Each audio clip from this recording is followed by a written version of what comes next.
Hey, want to take a walk on the wild side and experience the bleeding edge of technology? Then get ready, because it doesn't get much more edgy than this. You're in for a wild ride. You're listening to Sovryn Tech with your host, the man in triple black, the Golden Stallion of the tech world, Brian Sovryn. He's got a huge brain. And now, here's Brian. That's right. Welcome to Sovryn Tech. We've got another great special lined up for you. I love doing these things. There's been so many recently, but, you know, there's just so much going on, so many exciting projects happening. And I've got a couple guests today for a project that I am super excited about. I mean, really, like, this is stuff that can change the world, because the world is really on the internet, and this is something that can help us rein in some personal liberty, some personal control of the internet away from really the crazy people that are running it now, seemingly, like ICANN. And actually, ICANN, I'm sure, is going to get mentioned quite a bit here and insulted quite a bit by my two guests. I have Michael W. Dean from Freedom Fiends with me. Hello. And Derrick Slopey. Evening. And you guys are with MeowBit. And this can be found, it's at meowbit.com, meowbit.com. And Michael W. Dean, you are the cat herder, the worm wrangler, the publicist. I'm sure there's a million other titles for MeowBit. And Derrick, you are the developer / programmer. And so really, this is a two-man band on this project. Yeah, I mean, I kind of look at it like, like early Kraftwerk was two people. They added a couple people later, and we may add some people later at some point. But, you know, you can make a lot of music with two people if everybody's wearing multiple hats. And I kind of look at this like a rock and roll band, Derrick and I. You know, kind of like somewhere between a software company and a gang. I like that. So MeowBit, maybe we could get like a 1 minute intro to what MeowBit is. And then I want to talk about, because it's something that's based on Namecoin. And I think a lot of people still need to figure out what Namecoin is, as much as I try to mention it on Sovryn Tech whenever I can, because it's one of the altcoins. I hate to even use that term, but it's one of the altcoins, or a spin-off of Bitcoin, that actually really does something, which makes it exciting. So, Michael, if you want to tell me just, maybe a quick shot of what MeowBit is. Yeah, I think first we have to tell what Namecoin is. Namecoin is a spin-off of Bitcoin. It's a lot of the same code as Bitcoin, but it's a different blockchain. And it looks like the same wallet, except it has another tab on it that says Manage Names. And you go into there and you can register domain names that are .bit instead of .com, .net, etc. And they are resolved over the blockchain. Like, basically everybody can have the blockchain on their computer like they do with Bitcoin, and you can enter IP addresses in there or name servers in there to associate with those. And if you have software like MeowBit, it'll pull up those sites. You know, you can have sovereigntech.bit, and which does exist, actually. Does it? Is it exist and it's working? I'm not sure if I don't have it up working, but the .bit has been secured. Okay, when you get it from an anonymous benefactor. When you get it working, let us know. We'll add it to our list of working .bit sites. Because, see, the thing is, Namecoin's been around for 3 years, and it's a brilliant concept, and it can be used for more things than just registering domain names, like ID proof and, proof of origin, basically replacing the Copyright Office of just saying, yeah, I came up with this first. And Derrick can speak more to that. But basically, someone came up with it almost 3 years ago. Its birthday is coming up April 18th, is the 3-year birthday of Namecoin. Wow, I had no idea it's been around that long. I mean, that's got to be one of the... That would put it as one of the first altcoins really out there. Yeah, and a lot of people thought it was dead, like other programmers, and really the work that I've been doing previous to working with Derrick with this other guy, and then on this other project, and then with Derrick on MeowBit is a big reason it's not dead anymore. And some people would probably argue with that, but if you do a Google search, I come up a lot, and I've been a cheerleader for this. I am absolutely religious about it. And the thing is, there are like 150,000 .bit names registered, and there are only like 20 or 25 sites, and I own like 5 of them, and Derrick owns like 3 of them. So We need to get more adoption of it. Basically I think people took the wrong tack. I don't think that people are going to make a lot of money saving domain names and selling them to the rightful owners the way they did with .com. Right. I think the way to make money at it right now is to mine Namecoin and to bring value to the whole system by setting up .bit sites that are .bit only and .bit mirrors of .com sites. Because if I can seize your .com domain and reroutes it to, the FBI has seized blah, blah, blah with the American Eagle on it, then you can't get to that site anymore. But if you have a .bit one, people with MeowBit can get to it. Now, you said something before about that other software I was working on. You called it the killer app for Namecoin, which is brilliant. I'm co-opting that term for MeowBit because MeowBit really is the killer app for Namecoin because that other thing only worked on one browser. Now, that thing does work on Linux. So if you're on Linux, you should go to freespeechme.org. But I'm not on that project anymore, and MeowBit works on the whole system. So every browser, FTP, email, instant messenger could all be set up. And it works out of the box on every browser. We've tried that.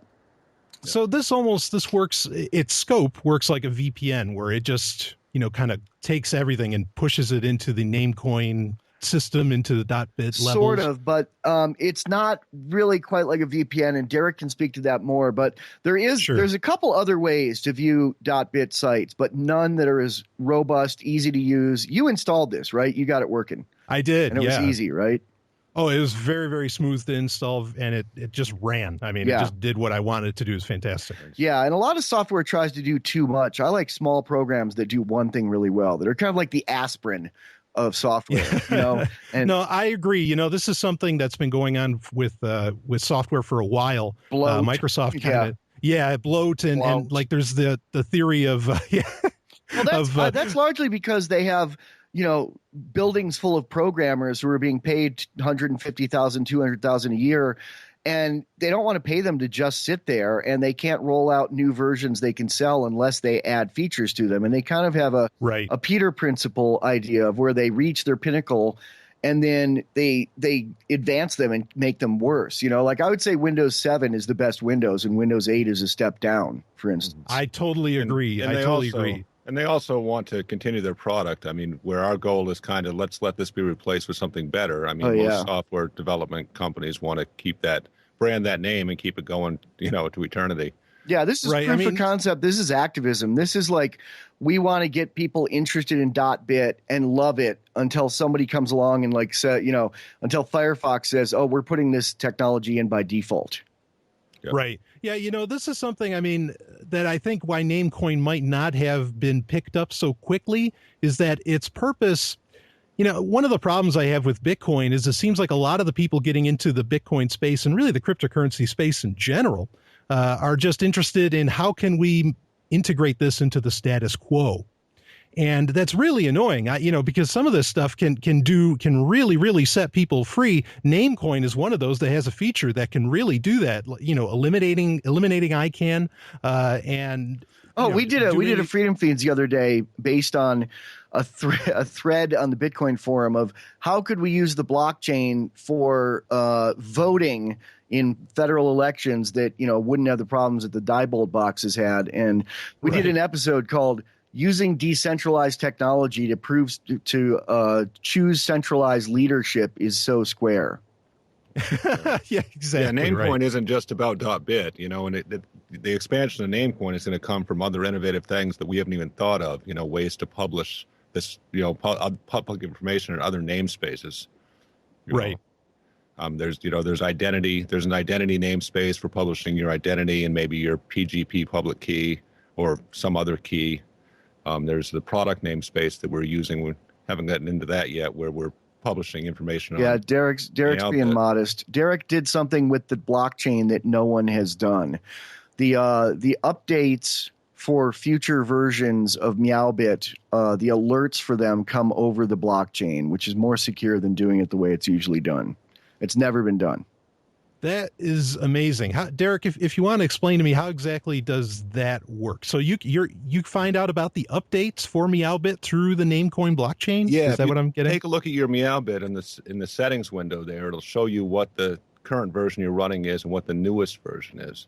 And that newest version comes off of a product namespace that I made a specification for. I didn't get any feedback on it. I don't know whether anybody else will ever get to use it, but it essentially just stores. They can use it. Yeah. Yeah, absolutely. But, so if I click when it gives me that notification that that you can get a new version, what's the process that I go through to get that new version? A link opens, a link appears there next to it. I mean, eventually we'd like to be able to deliver those right over the blockchain with specify a download location in that product record that's stored in the Namecoin space. Yeah, the green lights in there. When it's not the latest version, when there's a newer version, one or both of those turns red. Yeah. And then a link appears, and that right now the link is not being pulled down from the blockchain, but eventually it will be. It can be. So. Yeah, I think that the version that it's listing, I think that the version you have is actually a newer version than the one that's listed as the latest version, which means it'll still be green, because we made a tiny update that we didn't want to make everyone have to down. We didn't want to spur people to have to download it. It was basically the Ian Freeman fix. We made it. Well, I'm sure other people may have this issue, but Ian puts his wallets on a different drive than the C drive. And we had to account for that. So we did a tiny update that fixes that issue. And basically, it wouldn't be smart to deliver that update over the blockchain, because nobody who is able to receive the updates over the blockchain would have that problem, Okay. So we can publish those product updates. It's in my Namecoin wallet. I open up my Namecoin wallet and go to manage names, and I put in a new data string for the current MeowBit information, and then that goes out, just like any other transaction would go out over the nodes, and MeowBit listens for that. Amazing. Now, I want to get something. I want to maybe backpedal a little bit, because I want to get something clear for the listeners. I mean, the Namecoin blockchain is not creating an alternative internet, right? No. It's just a place to publish data. You can essentially create a name and associate some data with that name, and that lives on the blockchain in versions that go back too. So when you publish when you change the value of a name, the old information is still there too. It's a ledger. It goes for the most recent one. Yeah. Right. Yeah.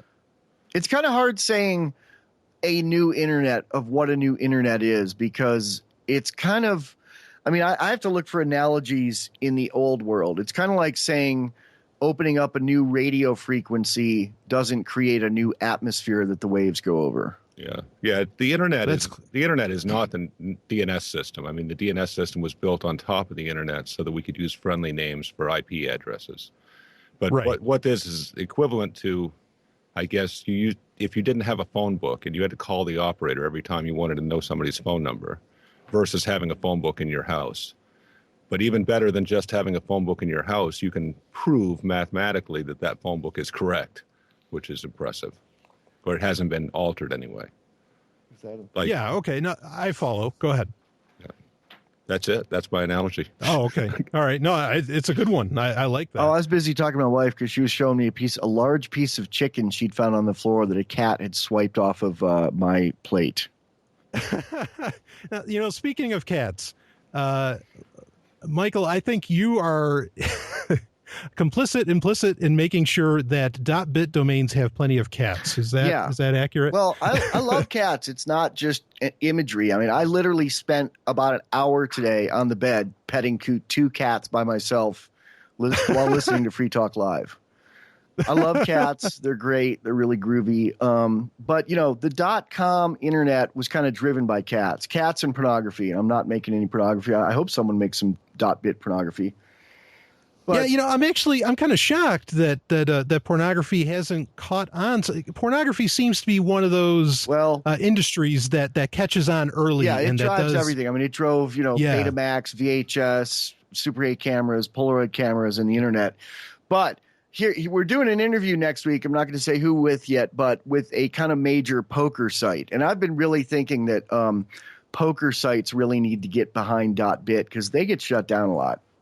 Oh yeah, or blocked or whatever. Yeah. Absolutely. Anybody that doesn't want the hassle of having to justify their existence should have a .bit site. Right. Yeah, because basically it's like all of our friends, all three of us, all of our friends have podcasts and blogs and radio shows where all they do is complain about the tyranny of the government all day. And they're doing it on .com, .me, .net, all these domains that can be taken away with the snap of a finger. Like far easy. It's a much bigger threat than having your guns taken away, because they have to come to your house to take your guns away and risk their lives. Right. But to take your .com or .me or whatever, you won't even know who did it or why they did it. And, you could probably hire lawyers and find out who did it and then see if you can sue them. But that costs a lot of money. And, they can do it without due process by sending a fax or making a phone call. Yeah, no, absolutely. That totally possible. So you're asking for permission every day. You're asking for permission to have free speech every day you host only on a .com or .whatever ICANN site. Right. And I think it's an important point to bring up, because a lot of people feel, that, the internet is so free. The internet is, nothing can take it down. And when that's not exactly accurate. I mean, you can't take down the internet maybe per se, but you could certainly burn the phone book. Yeah. I really feel like .bit is the actual, finally, there's a delivery on the promise of the internet that we heard in the mid 90s of like, everybody has free speech. It's really democratic in the best ways of that word can be used. And, the kid in his bedroom in Cincinnati or Belarus has the same ability to be seen as the New York Times. Well, he really doesn't if somebody can take it down if they don't like it. But now that can't be done as easily by far. Yeah. Now they can take your IP address, but you're not really invested in your IP address. Yeah. Tell what it would take to get your site up and running, and how long it would take, Derrick, if they took your host. Yeah, if they took one of my IP addresses, you could set up your server, because of course you have a backup, I'm sure, if you're a website operator. Take your server, you throw it in your laptop, go down to McDonald's. Maybe not McDonald's, because you can't get in. They probably have a pretty strong firewall at McDonald's, but you can bring it to your house where you've got a public IP address. You open up your Namecoin wallet, you publish the new IP for your .bit site, and all the new clients are going to be directed there with the same name. Within 40 minutes. And that's another advantage this has over other kinds of ICANN centrally controlled websites. That can take 1 to 3 days for everyone to be able to see it worldwide. With .bit, when you register a new site, it takes 3 hours for everyone to be able to see it. And when you do an update on an existing site, it takes 40 minutes. Basically, like if there was no threat of censorship, everybody would probably still be using this anyway. Eventually, it makes more sense. I mean, even if they don't, even if they didn't seize your domain name, when you go to your registrar to change your IP address for your website, you're asking them for permission to do it. Nobody can stop. Just like nobody can stop you from sending Bitcoin to another person. Nobody can stop you from updating your name. You're not asking permission. You're just doing it. I discovered a really interesting impediment with ICANN that I didn't know existed until last night. I registered a domain name for somebody else because they didn't have the money at the moment, and I did it as a favor. And, that was like 2 weeks ago. And I went to he had the money for it and paid me for it yesterday. And I went to transfer This is a .com website. And I went to transfer as a .net, actually. And I went to transfer it to him. And, I got the code from my provider to send to him for him to put it in on his provider. And he put it in and it said, ICANN regulations prevent transfer of domains registered less than 60 days ago. Mm-hmm. That's ridiculous, man. That's I didn't know that, but apparently that's true. I guess I didn't know that it's either. Probably an anti-squatting thing or something. Right. So, I mean, now one company, I shouldn't even call them a company, one group that I would think would want to jump on this and take advantage of this, technology and ability. I know what you're going to say. Would be the Pirate Bay. If that's what you guessed. I can't hear you. La la la la la la. Oh no. Well, the Pirate Bay has been developing their own solution for this, and I think that the primary reason is because the Namecoin software that there was no MeowBit, the Namecoin client. The Namecoin client is still kind of kludgy, but I believe there is a team working on getting a new client out. That people just don't have it. Only the most technically sophisticated people have had the ability to use .bit sites. So it's until really now. getting it to the masses has really been what's been keeping people from using it. Right. Okay. So I guess I got to wonder now, Derrick, I mean, you're the developer, the programmer here.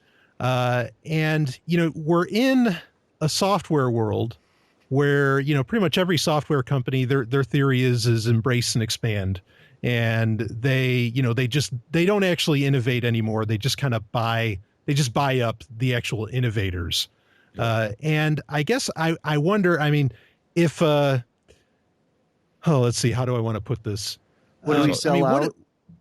Yeah. I mean, how would you feel if a big company came up and said, hey, we want to put MeowBit into our, whatever, say, just for an example, I don't think this would happen. It's GNU license, so they could do it without asking us. Yeah. They could do it without asking. Yeah. I mean, the only thing there'd be to offer for money would be for them to hire us to do things like what we're doing for their company. But we actually use the GNU license rather than using, a more restrictive or a non-license. Like some people are just like, copy left, or there's actually a Creative Commons license that is, I found this out the other day, that is public domain.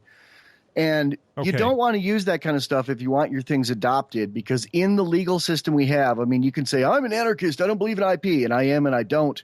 But if I act like an anarchist in the licensing of it, Firefox can't put it in their program easily because their lawyers won't understand what the ramifications are. But a GNU license or a Creative Commons license for art are very, very simple to understand, and they have distinct legal meanings.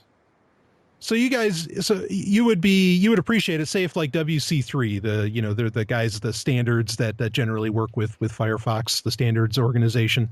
I mean, if they came up to you and said, hey, we want to integrate this, you would be all for it. Yeah.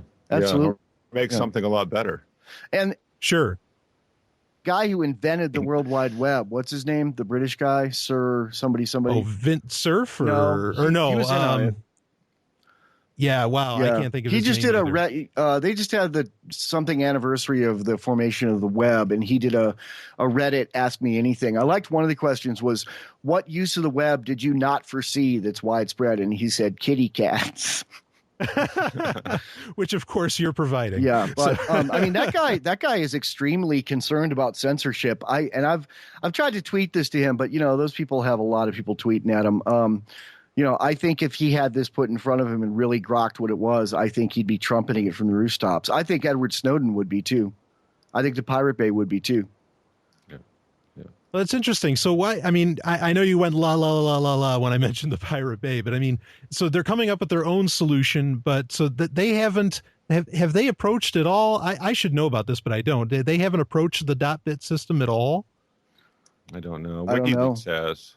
WikiLeaks has a .bit active, I believe. Okay. Do they? Okay. Yeah. I should add that. I haven't actually checked it, but I read about it. That's the example I use quite a bit when talking about .bit is that, first WikiLeaks, they took away their access to the banks.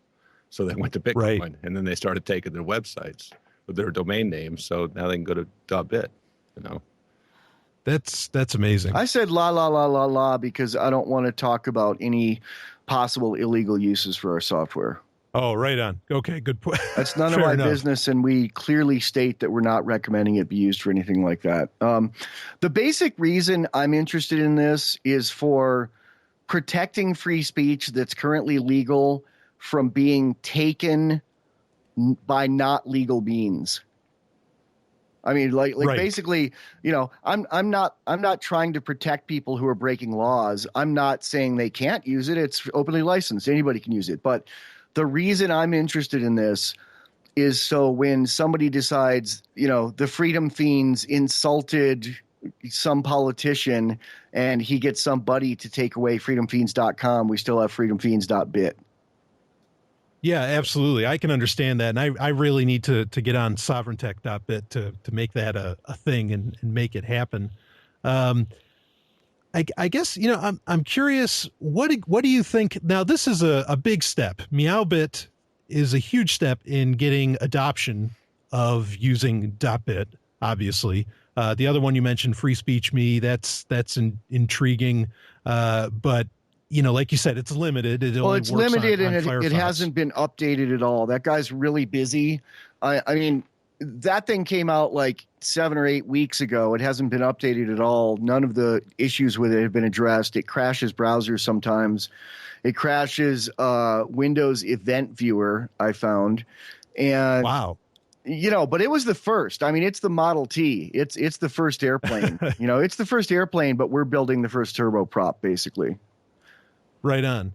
Okay, so what do you see as far as, other than MeowBit? I mean, are there any abstracts? And this question's for both of you. Are there any abstracts as far as what's keeping people from adopting this? Is it just lack of knowledge? I mean, Derrick, you want to take it first? I really, it's still pretty new, Right. I'm not really sure why people aren't using it. I heard about it through Michael a couple months ago, and when he started talking about it, and I held off quite a bit. I guess it was more than a couple months ago now. I held off quite a bit before even looking into it. I mean, if you don't hear that other people are using it, then you don't tend to.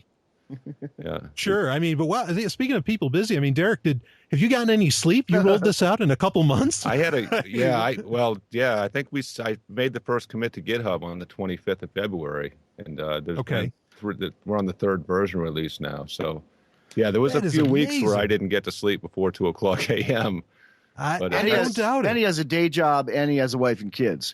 Yeah. Wow. It's good for me to do that once in a while, though. So I'll catch up. I'll answer further on your why haven't people adopted it. It's kind of a disappointment to me that people haven't yet, but I agree with Derrick that it's new. I mean, Bitcoin's been around 5 years. The first year, I mean, it was a year and a half before somebody was able to pay 10,000 Bitcoin for a pizza. Right. And I think it'll be a lot quicker that people start to adopt this. They already have. But basically we're having to like contact tech savvy podcasters and radio people like yourself, get them into it, and then like walk them through how to do it. I mean, we've done that with several people now, and they're kind of the first and a half adopters, and they get their fans that are smart to jump on it. Here's the thing though. I mean, like PGP, it's basically, I have a disappointment in people in general. I like people. People are pretty cool, but here's an example.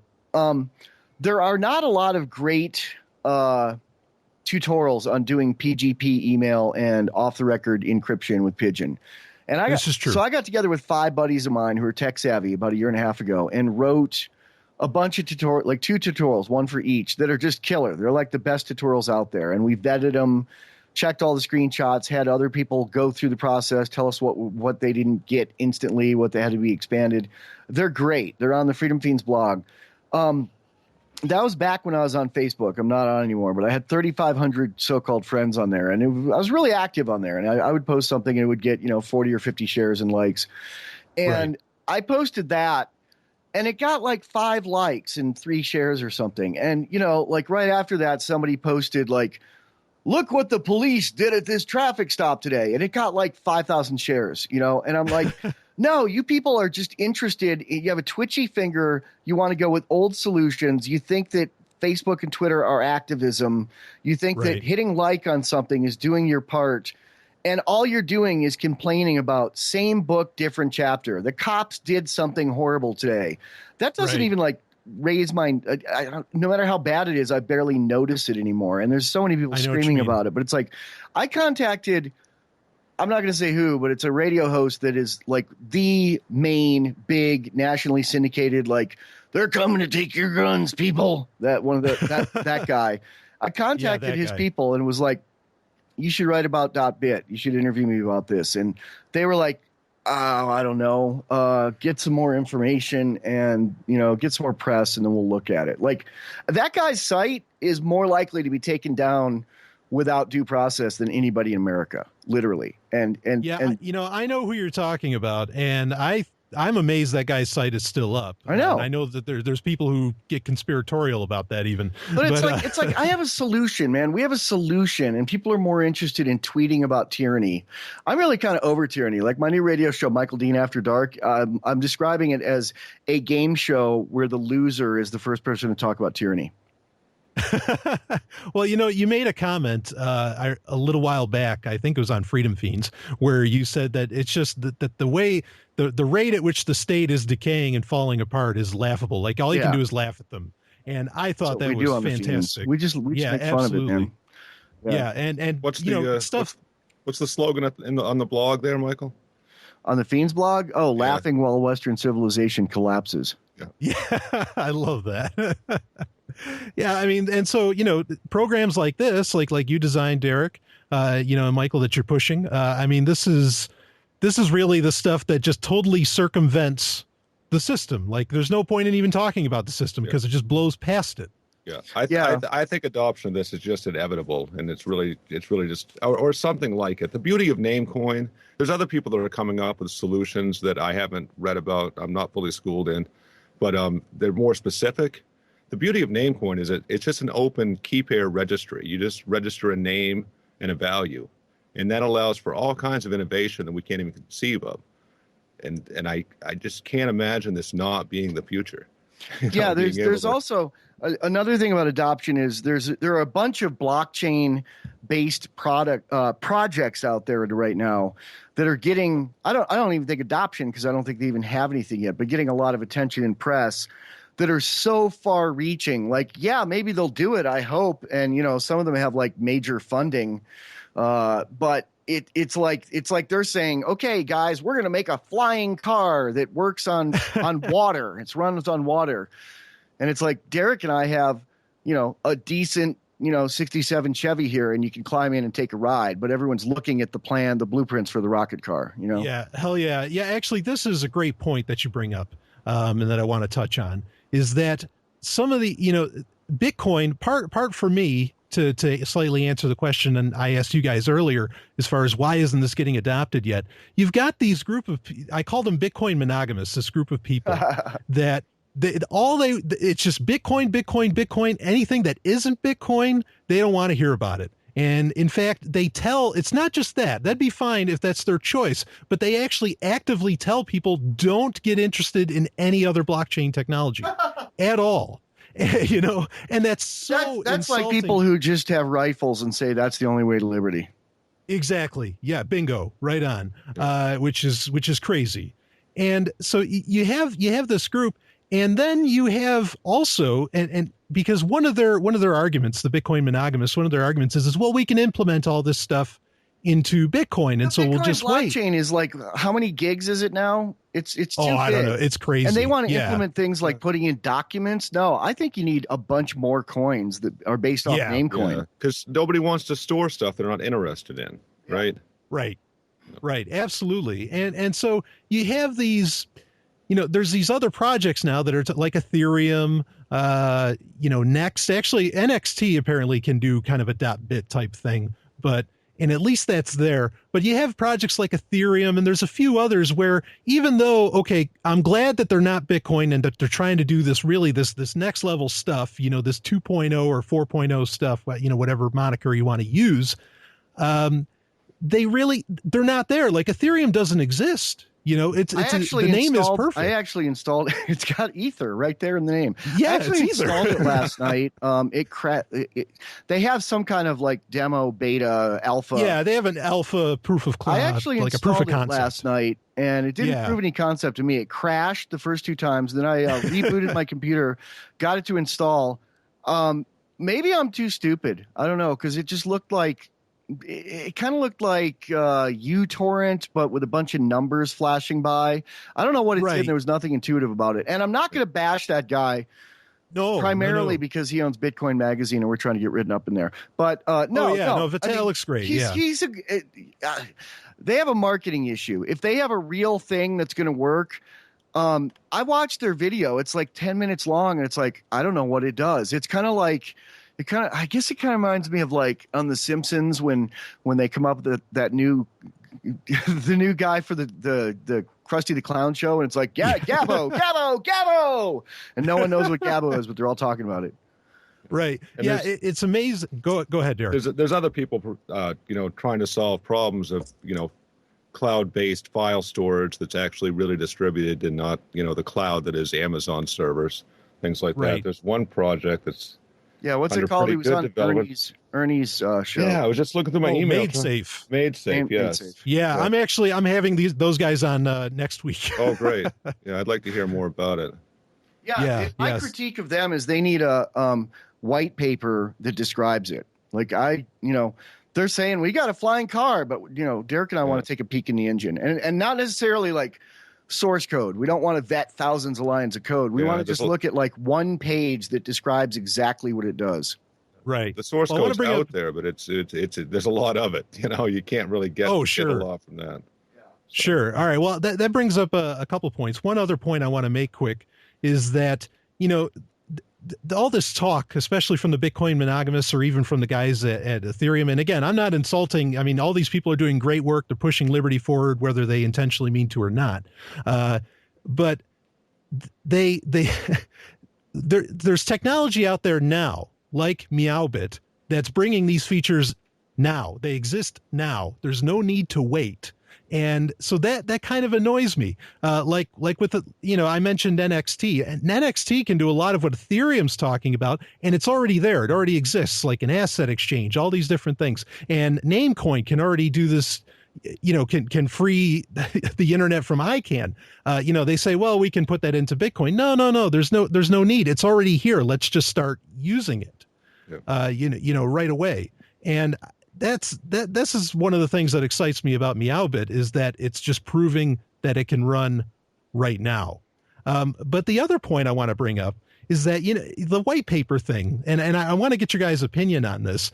Like, yeah, I understand wanting to get the white paper for Made Safe. I'd feel a lot better too, especially since I'm about to interview them. But doesn't it seem like everybody's got a white paper today? And like, is anybody, it all just seems like blog posts to me. It's something. It's something, right. And he doesn't even have that. If he does, it's buried somewhere. I looked on his site and couldn't find it. Yeah. Oh, okay. Yeah. So, I'm not too surprised at that. I mean, most of the documentation for MeowBit was written after MeowBit was working. So yeah, but it happened a lot quicker than any of these other projects because it's smaller and more defined. Yeah. Well, I think I kind of like that. I like that actually there's a product, before the white paper hits. Maybe there's proof that this is like the real thing, because I get very annoyed that just wait, it'll come out soon. Just wait. I want it now. Just like my liberty, I want it now. So, I mean, how do you feel about like the proliferation of projects and like all the white papers out there? It just seems like there's so many. Do you guys have any thoughts on that? Ours works. Yeah. Right. It's definitely not the way I develop. I mean, I'm a hardware and software hacker, and I just hack things together. You start writing it and you find out how it's going to work while you're doing it. So it's a different methodology than a software engineer. But I call myself a software engineer once in a while too. But starting out with requirements list, I don't know if it can do it or not. I don't know how it's going to work. I'm going to start writing it and find out how it's going to work. So. That's the way I've always approached software, because I started programming, at a very young age, and there wasn't any, education that would teach me the right way to do anything. So sure. It works for me, and it's a get it done kind of thing, where, let's make it happen. Let's not talk about it. Let's just do it. Okay. Well, that brings me to the next question, as far as, Derrick, you're the, the programmer here, and what was the purpose of putting MeowBit onto Windows, programming it for Windows? Was that due to like that's what you're most comfortable programming in, or was it so that there's mass adoption since, for some reason most people still use Windows? Even though like you said, Michael, Windows 7 is actually probably the best version of Windows in history. So I mean, what was the purpose of doing Windows first, and do you expect to grow more? Michael, do you want to talk about when I first pitched the concept to you? It's embarrassing.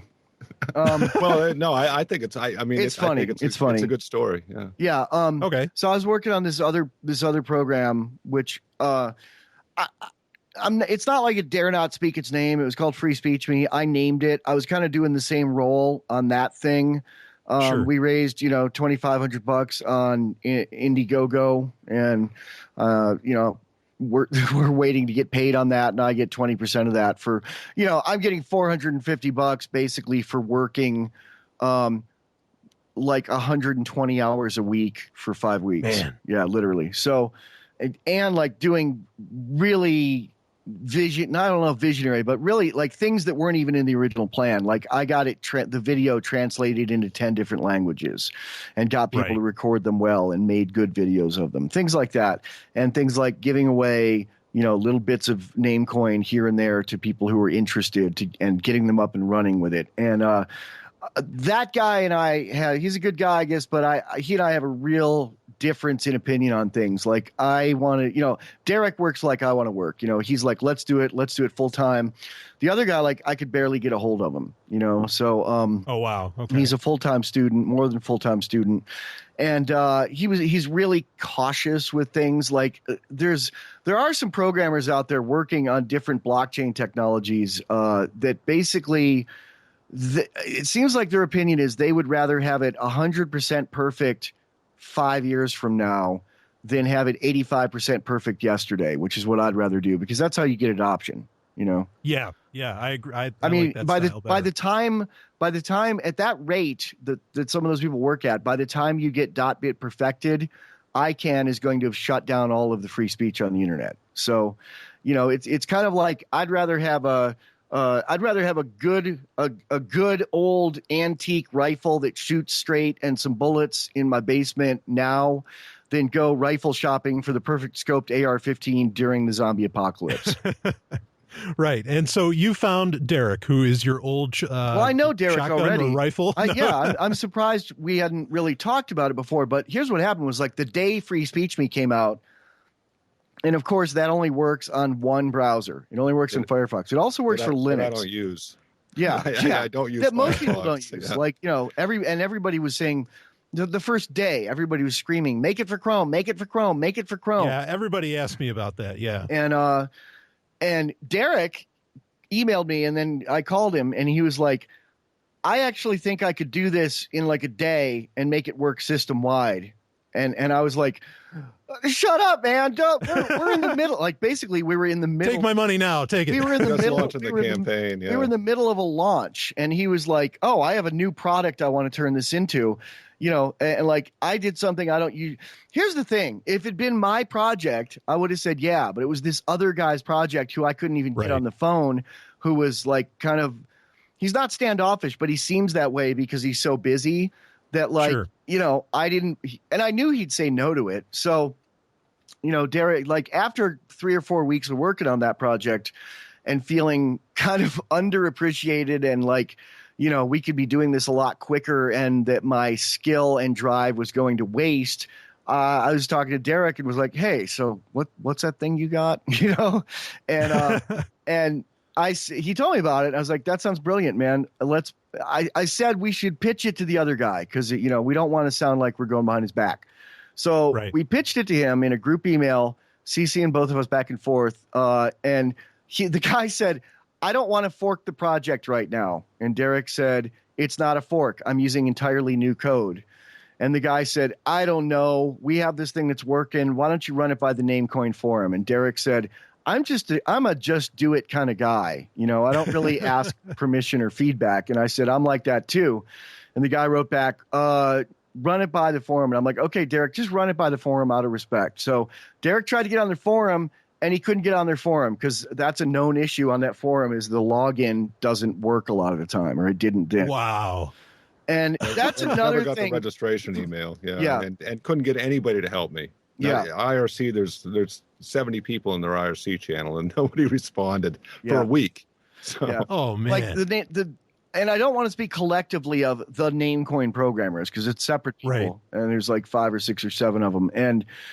But a big issue with working on stuff for Namecoin, it's not a big issue. Derrick says it's completely a non-issue. I have felt in the past like it's an issue, and I think other developers have, is it basically like there's 2 or 3 people involved in Namecoin and then 2 or 3 people who aren't, who follow them around acting like they're backup on forums. Whenever anybody does anything cool with Namecoin, there's about 5 or 6 people who jump in and like, how dare you? You're trying to make money. on a GNU licensed project where you're encouraged to make money? And like, how dare you not run this by the community? And invariably the answer comes back like, I posted on your forum 4 months ago about this and nobody replied, So it's like there's some people there that think that all the new developers are stealing their ideas and not running it by the community, when in fact there's nothing to steal because it's GNU licensed, and it's that the community is not responding to new developers. So the people that are calling themselves the community. Yeah. Right. Yeah. Now, I like this style that you guys are talking about because, in fact, in Bitcoin, there's a group led by a guy named Marco that they run CoinD, CoinVoice. They actually rewrote the entire Bitcoin core, I guess they're calling it now, in Go. And the code is gorgeous. It's beautiful. You can get over it in a couple hours. I mean, it blows away what the Bitcoin Foundation is pushing as far as the actual, as far as their code that we've been running off of for so many versions now. And so, when people just say, no, I don't even want to ask, I just want to do it, I love it. The best things come out of that. Yeah, and Namecoin is kind of a wild west in that way. I think if we were doing this in the Bitcoin world, we'd be getting screamed at by 1,000 people. I really do. Yeah. Wow. Yeah. I don't doubt it. So to get back to like what was the thought process in putting this, implementing this in Windows first, MeowBit? Yeah. I pretty much just do Windows because it's what I'm tooled up to do. I've got the Microsoft Developer Network subscription. I've been programmer from Windows for 22 years. Not Windows, but Microsoft in general. I've been looking at a Microsoft prompt since I was a kid. Yeah. So that's where I'm at. I'm just really not, I'm really not experienced in Linux development and don't have any interest in Mac development. So, but I'm glad. Like, if I could have picked a skill set for Derrick to have, it would be that, because I'm looking at massive adoption and, free speech me already works sort of on Linux. So I don't feel like we needed to hurry in any way to develop this for Linux. I'd like to get it developed for Mac because that's the next biggest chunk of adoption. But yeah, I don't know. Yeah, and there's other solutions for Linux. Linux people are probably a little more sophisticated, and their network configuration stuff is easier to deal with. It's a lot easier to switch out DNS stuff in Ubuntu than it is in any other OS. So I agree. Run this as a simple server in Linux, and it's really all I have here. All MeowBit is it's just a DNS to Namecoin bridge. Really, it's connecting to an API in the Namecoin client. Most of the complicated stuff was getting the DNS servers. Well, on Windows 8. The initial trick I found that I tried to sell to Michael W. Dean was just for Windows 8. And it was a way to trick out the registry to have certain domains, top-level domains, handled by a different DNS server. So this MeowBit works best in Windows 8. Windows 7 and prior, it has to actually switch the DNS servers. But to do, there was a lot of management of, how do I do that without messing up the person's computer to make sure that the DNS servers get switched back, that regular queries get answered, that the right DNS servers are used for resolving the .coms, whatever the user wants to use. So, right. And people that use MeowBit, they're not even going to see, this happening. Like you figured it out, you tricked the system to do it, and they just run it and it just works. Yeah. I haven't had any reports of the DNS servers not getting switched back, even if the software I haven't had any reports of crashes either, but even in a crash, I've checked to make sure that everything got cleaned up properly, and it did. So there's a lot of core code to make sure that there's not two instances running things like that. And that's kind of what I'm good at with Windows is, writing software with interfaces, deep within the system. And sure. So that's where I think it was a good move. To put it in Windows, to do it for Windows. I mean, let's face it. As much as I wish, that maybe everybody would move on to something else. It's still the #1 operating system in the world. Just about everything uses it. And so, if you want to get something big out there, or if you want to get something game changing out there, that's where you start. And so I think that's fine. That's fantastic. Yeah. Linux users but I do want to go ahead. Linux users are huge nerds. They know how to do this themselves. Yeah. Yeah, though I will lay out the challenge to my listeners. If anyone wants to, maybe join the programming team, if you guys are open to that, and they want to work it into Mac OS, or some Linux flavor, or even BSD, get in touch with me or get in touch with Michael and Derrick, because I think I don't know if we're looking for other people. No, I think okay. that's a question for Derrick. Well, sure, fair. For Linux, I don't see MeowBit really. It's going to be so different on Linux than it's. So many people. I mean, I've talked to Linux users who are like, "Oh, I just routed my DNS through my bloody blah, and I'm looking at .bit already." Yeah, right. Like, I don't even know if free speech needed to exist for Linux. Yeah, there's a NM control is a Python. I believe it's Python that can run as a system service and perform DNS to Namecoin bridging. Right. So I think that's all set. I think there's I don't think you're going to have to get it yet or anything. But I mean, basically, I'm really happy just working with one person on this. I'm not trying to chase off people who'd be willing to help, but it's kind of like Derrick and I have such a good dynamic that I kind of have to stop you from offering an open call for people to audition for our band. Yeah. Oh, understood. Yeah, but just to expand on that, I didn't mention Mac, but for Mac, it probably would take somebody that really had an intimate knowledge of the Macintosh operating system, or more than just your standard. If somebody is a kick butt Mac programmer, we'd love to talk to them if they're interested on this. Right on. And there's no money too. I mean, I've we gotten a little bit in donation, like under $1,000 total in donation, and more than half of it went to Derrick, and that was just the initial like, hey everybody, I'm doing something that's world changing. I know you donate something, so that was just like people we knew mostly. So it's a labor of love, man. So if anybody has any illusions of making money on this is not the project. You should be programming somewhere else. Yeah. I can't think of a software project that I've started on that wasn't profession related. That wasn't just because I wanted it. Yeah, yeah. Well, that was going to be my next question. Is like, what exactly, what is the? I'll start with you, Derrick. Like, what is the deep seat? Like, why? Why did you want to do MeowBit? Well, once I ran Free Speech Me, and it didn't run on, it only ran on Firefox, and I couldn't set up a .bit IRC server, so right. it was only for web. I think Free Speech Me works through a SOX proxy, so there was no I couldn't ping a .bit. I couldn't look up the IP address from the command line of a .bit. So those are the things that I wanted to have. I mean, who knows why I might want to connect to a .bit from something other than the web, but there aren't any IRC servers out there yet that are .bit. Although, like Freenode .bit is registered. I don't know who registered it. Right. Which is a popular DNS server for developers. It's probably like the number one IRC server still out there. Yeah. So again, that was my initial thought. I installed Free Speech Me, and I said, oh wow, this is great. And because I didn't really, realize the potential of it until I actually had that in my hands, and that's when I called Michael, or Michael called me. I think I sent Michael a message, and he called me right back.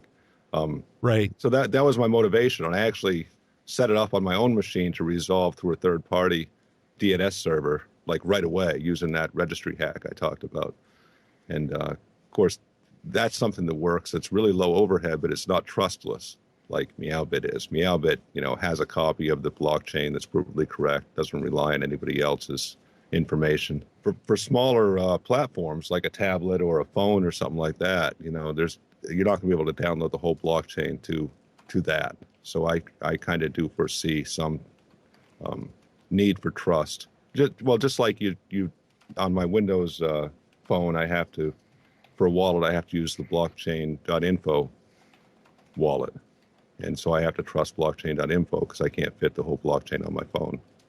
Right. So at some point you're saying, for this to get, to access .bits, and in fact, this is an interesting point you bring up, to access the .bits on tablets and smartphones. I mean, how do you see that working? Like what what would have to come out to allow for that? Because like you said, you can't put the blockchain on these things. The average phone is doing 16 gigabytes now, and I'm sure most companies would love for it to be even less. That way you have to use the cloud more. But what do you think? What kind of innovation maybe would have to be out there? Well, the market will provide, right? Yep, that's a fact. But I kind of foresee some trusted public DNS servers that are independently audited. So you can have somebody that checks them and makes sure that, this is resolving to the right address, Yeah, like some kind of notary service where it compares 3 or 4 of them and make sure that it's right. Yeah. Right. Yeah. You could set up a .bit NS server for the public and just list them with some other company that validates it. Of course they could collude, but that's that's the way things go, I guess. Yeah, I mean, this is something like I guess, I wonder if you could, because like Android in particular is, it's essentially Linux. And, maybe switching the DNS to some degree could work, but you still, just like with MeowBit, you still need to get to .bits, you need the Namecoin client, correct? Yeah. Like on whatever you're using. Yeah, I'm hoping that in a future version that we'll find a way not to have the whole kludgy Namecoin client, but to be able to use it, because there's another Namecoin daemon that doesn't have a GUI, that's just a command line app. I'm looking into ways to integrate that into MeowBit when the Namecoin client isn't running. That's one of the other problems with Free Speech Me that frustrated me, because I was learning about .bit from having that come out that day. So then I wanted to run the Namecoin client so I can start registering, all these .bit domains that I wanted to have. And the Namecoin client and Free Speech Me didn't play well together. They both used the same ports and stuff. I can actually think right now of a layman's way that could be done. This just hit me. I might be inventing the next internets on this show right now. All right. Derrick can tell me whether it's pie in the sky or not. Basically, if you had, this would involve some kind of trusted third party, but something that would, and maybe a distributed trusted third party again with, notaries checking one against the other, but something that checks against, like, let's say 3 out of the last 6 days, it's checked every domain name that's registered on the Namecoin blockchain, and then will only download to your phone ones that have actually resolved to something in the past 3 days. Because, of course, people could put a placeholder page, but most of them don't even have that. Like, I'm trying to get something right now for this guy we're doing this interview with on this poker site. Like, I was going to get his .bit for him, but somebody's already got it. There's no placeholder that says, send me $10,000. There's no email address in the transaction like sometimes people put. So, this system would not download that domain because in the past, 3 out of the past 6 days, it hasn't had anything on it. Yeah. So you're thinking like an idea that does kind of a constant pruning of the blockchain. What do you think about that, Derrick? Yeah. I don't know how. I have a Windows phone. Previously, I had an iPhone, and I'm way glad to go gone from iPhone to Windows. I had no interest in developing for the iPhone. Yeah, I developed the Silver Calculator app for Windows 8. Yeah, for the Windows 8 phone. Oh, okay, nice. Came out, yeah. I'm not sure I haven't looked into how the network interfaces work on the Windows phone, but I'm pretty sure what I've seen of Android, I'm pretty sure you could get something running in Android that would check 4 or 5 different, .bit NS servers, and would be able to tell, the phone itself would be able to tell if it was bogus or not, So just do, 4 lookups across 4 different public .bit servers, and as long as those 4 aren't realistically colluding, then you'd probably have a pretty good bet it was right. And then typically you're not really ordering, one of the problems with .coms is hijacking, so you don't want somebody hijacking Amazon.com and gathering your credit card information. People aren't really, buying stuff from Amazon on their phone that much, so you would know that if you don't have a trustless system on your phone, the site might be hijacked. So you just go to your PC, it's running the blockchain, and then you're on the right site. Yeah, maybe you could even just put things in your shopping cart from your phone and then order them at home and make sure that you actually were on the right site. Yeah, if I was on my phone and they had seized freedomfiends.com and I went to freedomfiends.bit, it would be pretty obvious to me if it had been hijacked or not. And if it wasn't obvious to me that it had been hijacked, it wouldn't matter because I'd be reading I'd be reading things that'd be interesting to me. So, yeah. Well, I mean, that's interesting you bring up Windows Phone. I often, unfortunately, admittedly, like I will neglect to even talk about Windows Phone.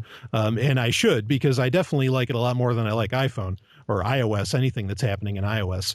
I imagine, I mean, if you developed this since MeowBits for Windows 8, even though we're talking about something completely different, I guess. But I mean, if this can be done in Windows 8, you were able to like kind of trick the DNS. Maybe that could be done with Windows Phone. So that's interesting. You called it MeowBits.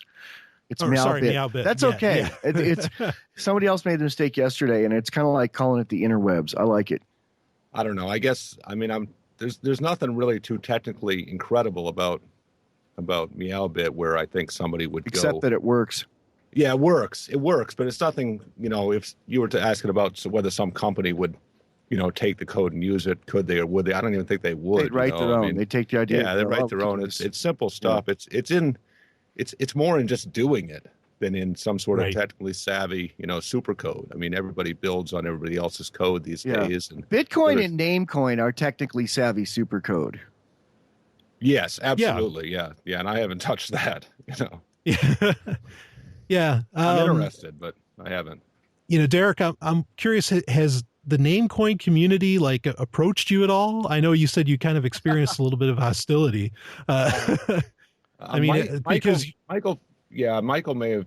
I haven't really experienced any hostility. I'm pretty standoffish anyway. The guy who invented Namecoin, his name is Kahl, K-A-H-L or K-H-A-L, is a guy in France. He's hip with me. He likes me. He's cool. Oh, right on. Yeah. Okay. And no, I've talked to some of the other Namecoin developers. I published that spec for the product registration, and it was one of the Namecoin team guys I was talking to because I couldn't get in the wiki.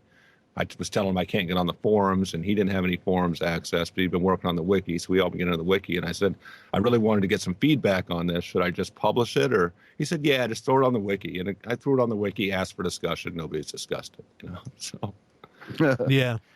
Well, I love the fact that this just works. And, in fact, really, if I was a dev team, like the dev team for Namecoin, I would want to talk to you, Derrick, right away, because you just brought a ton of value, to what I'm developing. Yeah. I think they just don't have time for it. And they've been on the project for 3 or 4 years with little success, probably. I mean, I'm just guessing. I'm speculating. Little adoption. They might be thinking. Yeah. Yeah. Right. It's a successful project in that it works, but if nobody's using it, Yeah. So, well, I guess I want to touch on a subject here. We were talking about, possibly how could accessing .bit be done on mobile platforms like tablets, like smartphones. Obviously, iOS, I think that's generally out of the question to really do anything that innovative with. Windows Phone might be a possibility.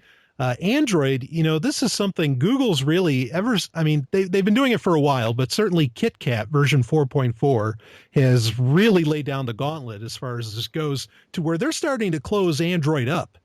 And there are even apps that would natively use Tor, would use Orbot to access the Tor network. They're getting to the point where, like in KitKat, they can't do that anymore. They can't access the Tor network. And so I guess I'm kind of feeling, and this is something I've explored on Sovryn Tech a few times, I'm kind of feeling that the mobile platforms, either maybe Ubuntu phone will take off or something, but they are really all becoming kind of closed gardens. And I don't think a whole lot of innovation is going to continue to happen, as to where with PCs, like you mentioned earlier, how you could really confirm if a .bit is what it is if you're on a full-on computer. Yeah. And that's what I've always liked about Microsoft, is they've always just really opened things. I mean, they haven't opened their code, of course, and that's what a lot of people right. That's cite. Closed source. But they've always been really, I've been developing for Microsoft, since I was 10, I guess. I mean, I had a TRS-80 Model 1. And wow. Hell yeah. And they've always been open. They've never really locked down the systems, said you can't do this or you can't do that, like Macintosh has anyway, right, or iPhone. Right. Which I mean is ironic because for a while, Apple, at least during the early aughts with OS X, I mean, they essentially, if you knew BSD, you could do anything in OS X, but now they're sandboxing that. They're doing the same thing where they're kind of closing everything in to where you can't do a lot of the innovative things like what you pulled off with MeowBit. Yeah. And so I guess I wonder, and I'm curious to hear both of your, your thoughts on this. I wonder, should people maybe, this is kind of an abstract question, should people maybe not rely so much on these mobile platforms because they're so closed down? And maybe should people, concentrate on their PCs more? Do you get what I'm asking? Yeah, or other open source hardware projects too. I mean, there's been an explosion of open source hardware in the last couple of years.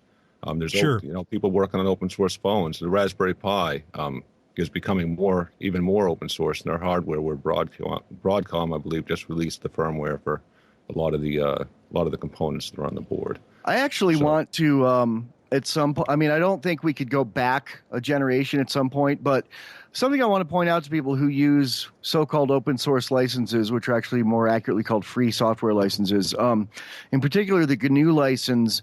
I've been looking at it's up to version 3 now. The Namecoin wallet came out under version 2, and I actually posted on the Namecoin forum today to encourage them when they come out with the new wallet to compare the two licenses and maybe not just automatically update to version 3, and I'm not giving legal advice. I think they should run it by an attorney of their choice, but sure. Version 3 is actually more restrictive than version 2 because it basically says version 3, in my understanding, basically has an addition that says you cannot run this software on closed source hardware, which is kind of ridiculous because, I mean, my understanding is that basically makes it so you can't run it on any computer, but it certainly makes it so you can't run it on let's say if someone came up with a Bitcoin cash machine that also sold Namecoin and was closed source hardware, you would not be allowed to use the Namecoin wallet on it. That's ridiculous because essentially you could have an NVIDIA video card on whatever that device is, and then suddenly you couldn't use it. Yeah, because that's all closed. Richard Stallman, man. Stallman's a piece of work. Yeah, I mean, that license, the 2.0 version of that license is brilliant. I mean, it redeems anything I think about Stallman because it basically says this license allows anyone to use your project anywhere in the known universe or beyond without your permission, without consulting you, for free or for pay, in the present, the future, and the past, if time travel is perfected on any planet in all 11 dimensions. And screw you, developer who uses this license if you don't like what they do with it. That's basically... It's amazing. I mean, it looks it even like had M theory in it. It looks like it was written by... It does not have the 11 dimensions. I added that. But basically, it's a really long legal document that every line of it boils down to you can do whatever you want with it. And it's kind of bizarre because Stallman is a statist. He's an absolute, almost socialist.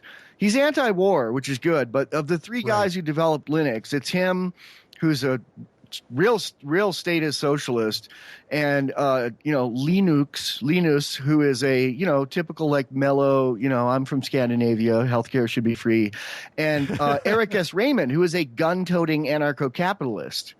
And there's actually a Linux documentary about there. I forget what it's called, but it's got the three of them at a conference, and it's got footage afterwards of Eric S. Raymond offering to take Linus shooting at the range afterwards. And Linus is like, "Oh, I don't think I'll be doing that." Derrick, did you have some thoughts? Well, I'd like to be able to publish my software so that my software is free, as in not like the Free Software Foundation, but free like beer. But Michael mentioned earlier why that's not possible.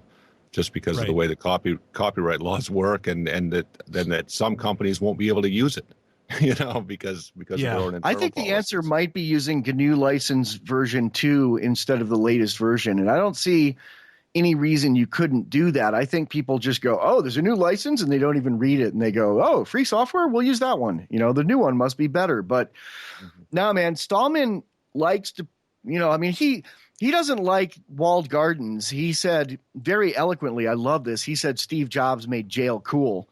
But and Stallman is actually far more critical of Mac than he is of Windows, which kind of speaks to me and a lot of smart Linux people are. It kind of speaks to me of how people are deluded who are Mac people who are like, that's their religion. Like, no, man, right. You're in a jail, at least with Windows, you got, it's all closed source, but it's like, you're not in a jail, like, and I do have some concerns about Microsoft going in that direction. I know their newest version of Visual Studio, which is what most Windows software, well, I don't know if most Windows software, but it's what most of my Windows software is developed in. I just downloaded the most recent version of that, and it wants me to sign in with my Microsoft account. Windows 8 wants me to sign in with my Microsoft account. They have the Windows Store. Right. I can't just put anything on a phone like I would have expected to. And when previous mobile platforms that were Microsoft based, like the Palm PC and those things, you could just put whatever you wanted on it. So I wrote the Windows Silver Calculator app, and I had to put that through a review process. And I was actually not too dissatisfied with the review process because they did find some problems. But I did have to ask. Oh, it actually permission. worked. How about that? Yeah, the review process worked. Yeah. It was the second day of PorcFest last year that got approved, and I expected to have it ready about a month before PorcFest. So, right. Well, with review processes and gates you have to jump through to be, and again, it's not the state. It's you have a choice of developing for Windows or not, but it's still kind of they almost have a monopoly in their store of getting it to people and. Do they have a monopoly? Like, could you make it and just put it on your website, and could people put it on their phone without going through the store? No, but to even put it on my phone, I have to get a license from them to put it on my phone. Yeah, but at least for my own PC. But at least they did some like what a guild would do. Like other people in your field came in and offered you advice, which is good. Yeah. Yeah. Whereas, it wasn't a bad process, and I can't complain about it. I understand why they're doing it from a corporate standpoint. I just don't like it. Yeah. Yeah. Whereas, Apple is far worse. I mean, they recently took the blockchain, the Bitcoin blockchain app off of the market, so it could not be put on an iPhone. And there's actually a video of a guy shooting an iPhone with a rifle because of that. Yeah, there was a lot. Yeah, Somebody put an offer on Reddit to pay in Bitcoin or something like that for videos of people destroying their phones, and there was quite a few that came out that day.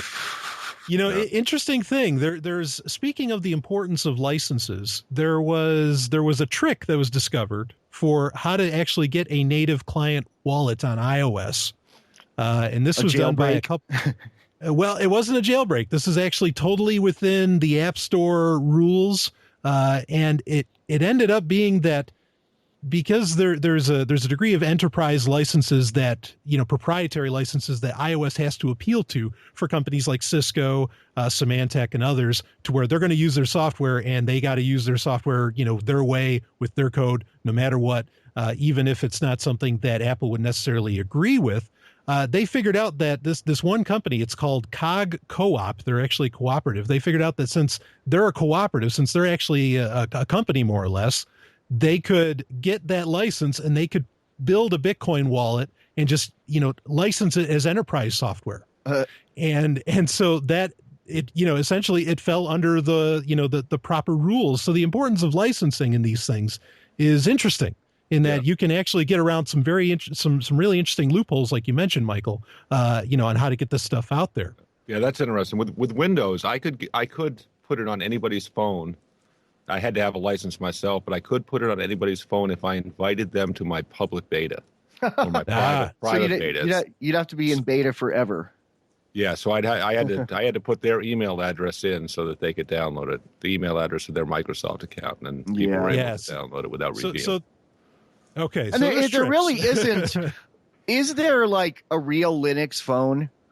I mean, Android works like Microsoft, basically, with that kind of licensing thing. Is there a real open source, free software, free hardware phone? Yeah, there's some people. The Ubuntu phone's coming. Go ahead. Sorry, Derrick. There are some people working on completely open source phones, and I was actually looking on the web trying to find it. I've been kind of following them. Open Moco is one, and they're trying to make, I think, open source software stack. this might not be the Okay. one I'm thinking of, but what they're trying to do is make sure that the phone is completely open source and the firmware too. So they're picking chips out that have the firmware open source so that for example, your microphone, your audio card can't communicate directly with your Wi-Fi card and just send out the audio without going through the open source operating system. Which is a big problem that ARM software, ARM firmware, I should say, has really. That's an interesting point. Yeah, I mean, there's the Ubuntu phone that's coming out. They're apparently going to have some real phones by the end of the year of 2014. But there really isn't. And Google's getting so bad. And this is an important point to bring up, is that, a lot of people, like with the Bitcoin thing, where they said, where Apple said, hey, no, we're not going to allow any Bitcoin apps, any Bitcoin wallets in the App Store. I think Google's, just they just haven't crossed that bridge yet, but they're getting there to where they're closing everything. Yeah, I mean, up. I've heard somebody said their motto used to be "Don't be evil," and then 5 years ago it was "Evil is hard to define," and now their motto should be "We build robots for the military." Yeah. Right. Yeah. So it's interesting, Derrick. I mean, you're painting a picture to where Windows actually allows for, perhaps, or Microsoft allows for, oddly, maybe some of the most freedom.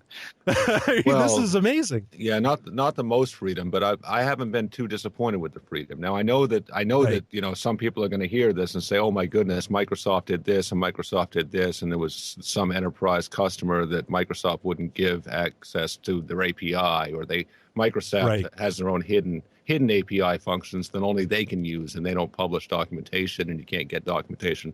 But generally speaking, compared to some of the other platforms, except for Linux, they have the most freedom. Is that what you're saying? Yeah, that's what I'm saying. Compared to Apple, and this is just my observation. I'm not stating this as fact, but it seems to me like Apple is really locked down. Oh yeah, no, I actually. Microsoft. Sure, I'll confirm that, Derrick. I mean, I think one of the things I loved about OS X, I was a huge Apple fan in the early aughts. In fact, the G4 Cube was like my favorite computer ever. And I know a lot of BSD code, so I felt right at home with OS X. But a few years ago, they just started locking everything down, and I was like, wow, this defeats we might as well still be using OS 9. Like, there's no point to what all the developments you did with OS X. So I concur. I think Microsoft feels a lot more open. Granted, the very kernel, the deepest nuts and bolts are very closed. But other than that, you can write just about anything for it. Everything's getting closed, and sometimes it's because of evil and everything except Linux. Linux, GNU/Linux. As Stallman has sent me about 40 emails demanding that I say it that way. I've had beef. I've had an ongoing beef or three with Stallman for a couple years now. Which isn't saying I'm special. There are thousands of people that have beefs with him, and they're all the same beefs. The guy doesn't program anymore. He just sits around writing people emails and saying, don't call it open source, call it free software. Don't call it Linux, call it GNU/Linux. Yeah, I'm like 2 hours away from him, and I haven't run into him, and I'm kind of glad, but that's just me. Yeah, but I mean, even like Twitter, who are one of the less evil of the social networks. Yes. We wanted to do an open ID login automatically on our help forum on MeowBit, and Derrick set it up, and it was great. It's great.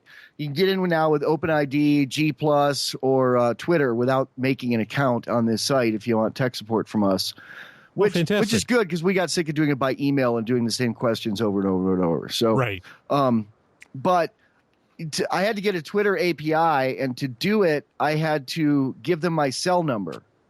And Derrick said a couple years ago he didn't have to do that. So, yeah, they've closed down too. In fact, a lot of people were worried that Twitter was just going to totally close down their APIs, but I think they thought better of it because so many things integrate with Twitter. Yeah, I like Twitter a lot better than Facebook or G+. Me too.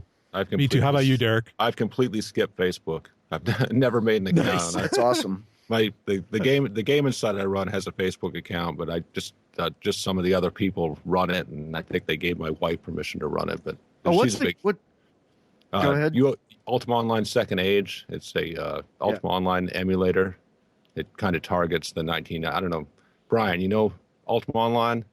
Oh yeah, Ultima Online, popular MMO, came out like 2000. Yeah, it was really the first MMO, really, that was yes, graphical. it was way ahead of the game. Yeah. So I lived in that from '98 till I got banned in 2000 for fishing while I was at work, and mackerel fishing. And I guess we're coming up on 7 years now. I've been running this Ultima Online, the Second Age emulator. So that's at uosecondage.com. It's pretty popular. I didn't even know that existed. Oh yeah, check it out. Right on. Is there a social network that's accessible through .bit yet? Yeah, the MeowBit.bit forum, tech forum. And it's more than a tech forum because we have a section called MeowBit Success Stories where you can go post about how easy it was to get on, and you should do that too. I should. I really should. It does help. I'll send it to you. Right on. Yeah, I will do that. But I guess that's a social network. I mean, it's a PHP BB, forum, and people can socially network there. There's not a lot so far, which I'd say, we've had a lot of downloads and not a lot of requests for tech support. I'd say that's a good thing. That's a quality problem. Yeah, that's a sign of something working, right? As far as social networks go, I think really, decentralized social networks are going to be kind of independent of the .com registry or the ICANN registries anyway, like RetroShare and Tent.io, I think is the other one that are. You know what I loved? Yeah, it was something I loved, and I think they advertised on Free Talk Live years ago. It was plainboards.com. It doesn't exist anymore, but it was just, you could go there and just totally anonymously create a forum. Yeah. And I thought, boy, that was fantastic. I'd love to see something like that exist, in the .bit universe, because, again, to be totally anonymous, and forums are just fine. There's a reason they're still around. It's because they do their job. Certainly a lot better. I mean, Facebook is utterly annoying as much as I use it. They almost forums pretty much predate the web. I mean, use groups. They're no different than BBSs. Yeah, we're basically forums. Yeah, I think it was SecureShare was the other up and coming decentralized forum, and I guess RetroShare's problem is that they can't support too many connected users, where SecureShare is solving that problem. Right. Well, I think they should hire you guys because clearly you guys get the job done. I mean, this is working. I was using it today, and it worked beautifully. I only get the job done if I'm passionate about it. I don't know. I don't know how much money someone would have to pay me to come do this kind of work for something that's, I would not do it for something evil.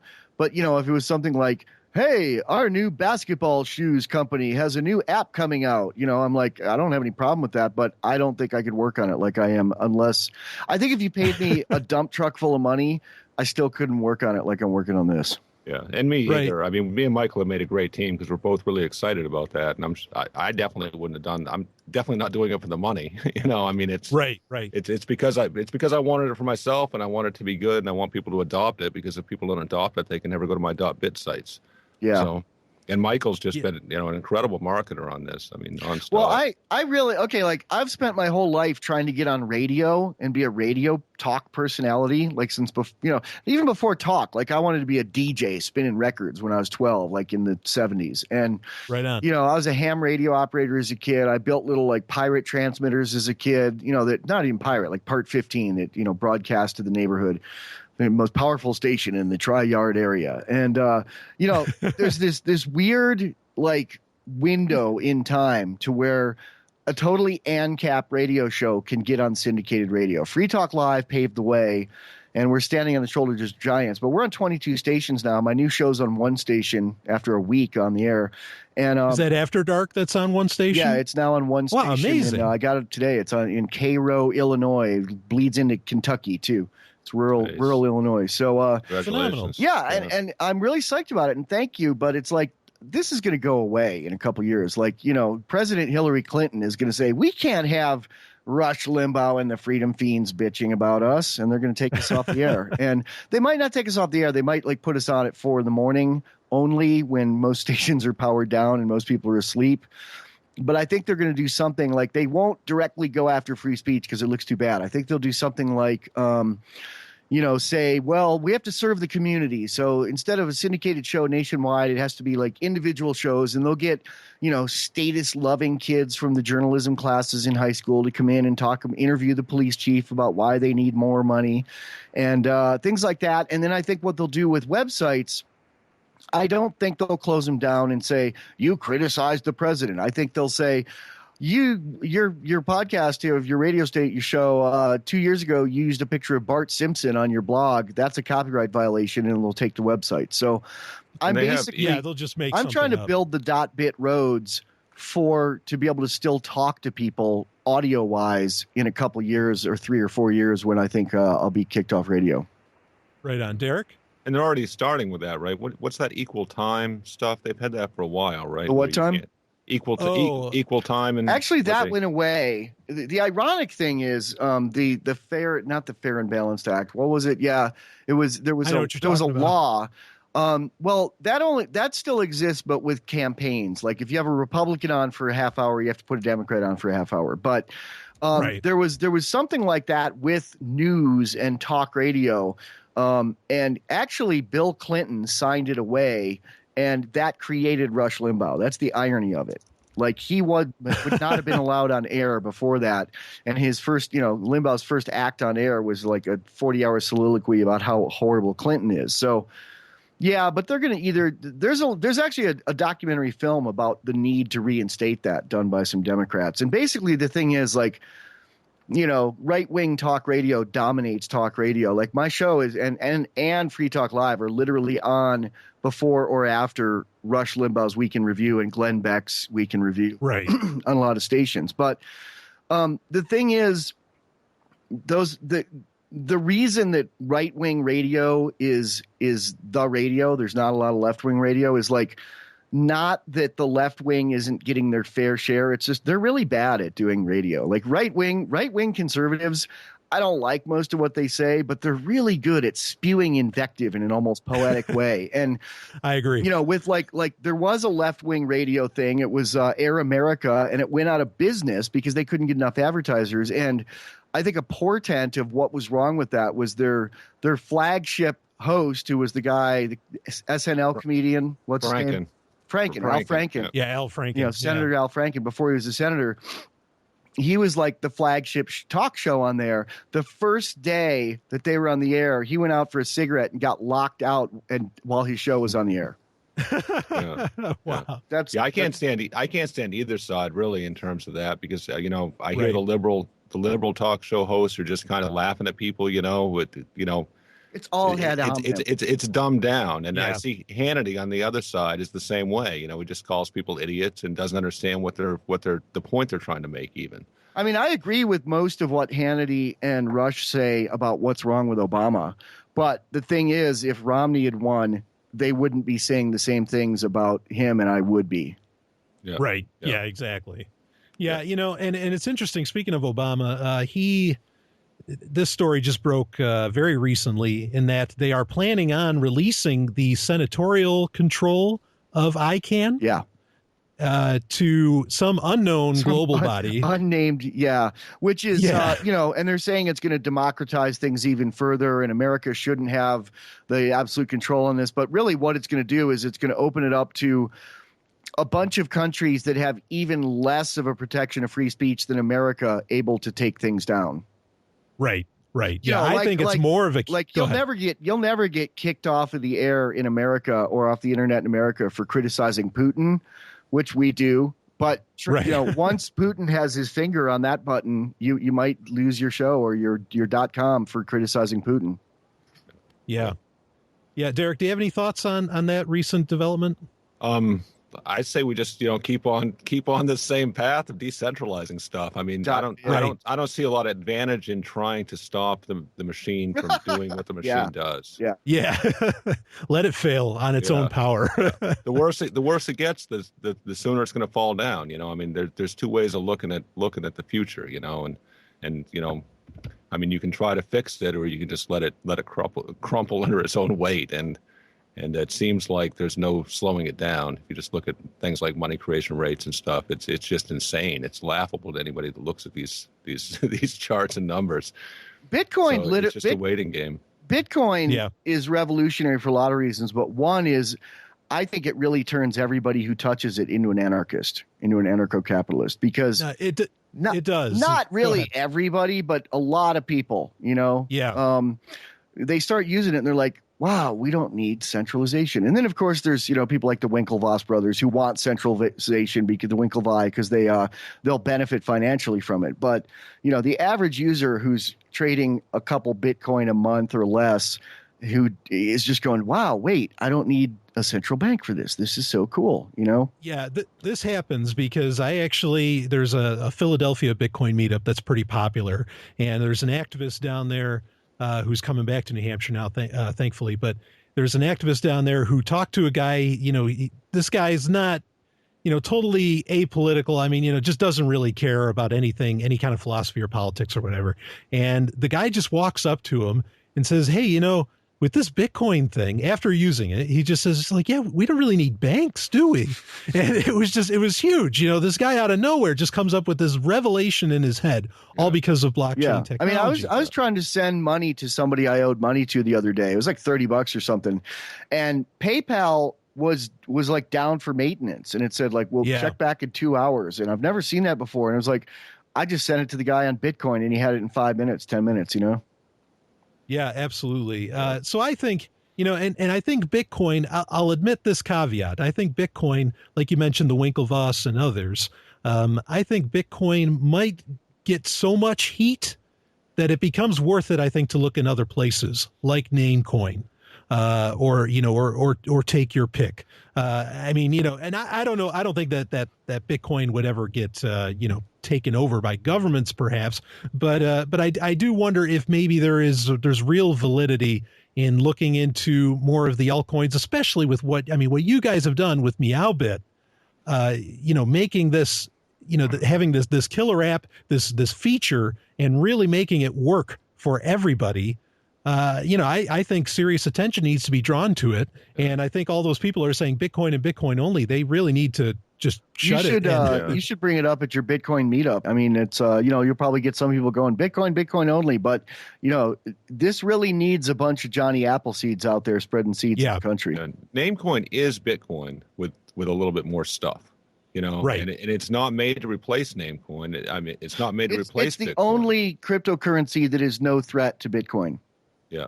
And it is, and it's literally like, it could really interface with it really well. I mean, think about the power of like a Bitcoin based gambling site that's on a Namecoin domain that can't be taken down and can be moved. Yeah, it's untouchable. Yeah, it is. Right. Yeah. And with merged mining, it's not even subtracting from the hash power of Bitcoin either. When you mine Bitcoin, you mine Namecoin as a side effect of that.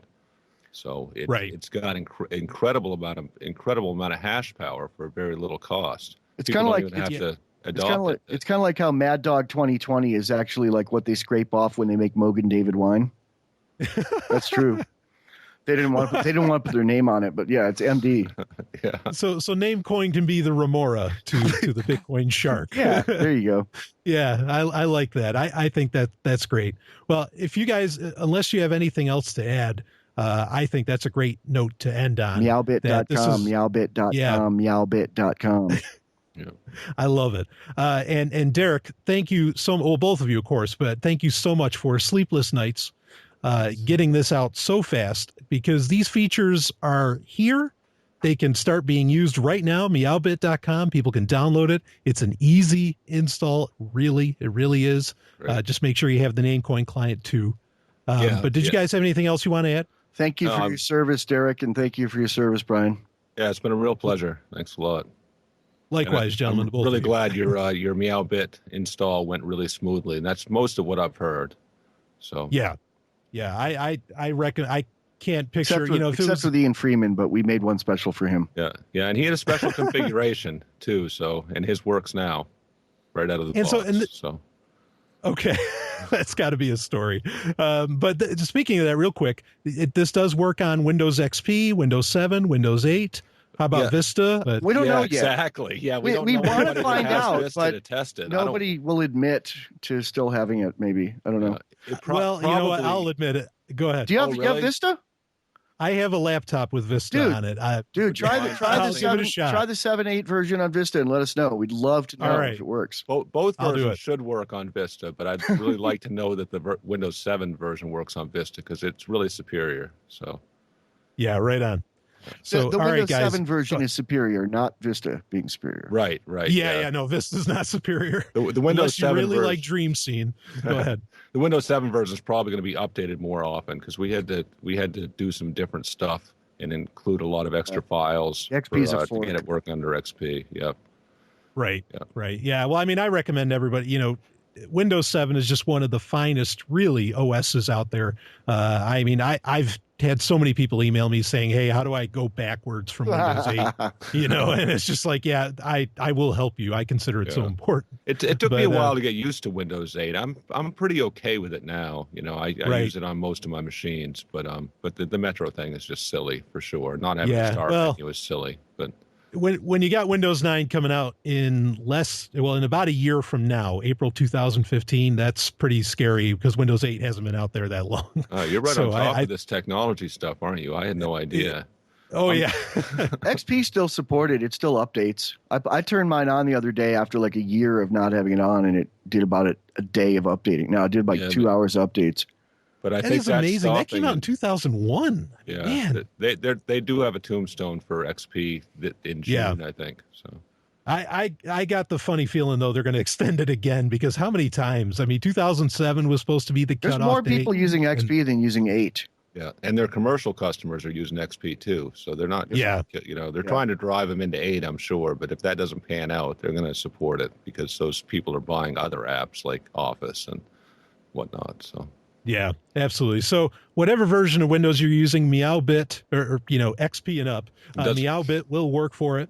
It does not run on Windows 95 or Windows 3.1. we could look at that. Windows 2000? I wonder if Windows 2000, because that's pretty much the NT. It might run on 2000. It requires the .NET 4 framework. So the Windows 7 and 8 version use the .NET 4.5 framework, which is pretty slick. Right. But there was a lot of stuff I could do in that was just more reliable, asynchronous stuff.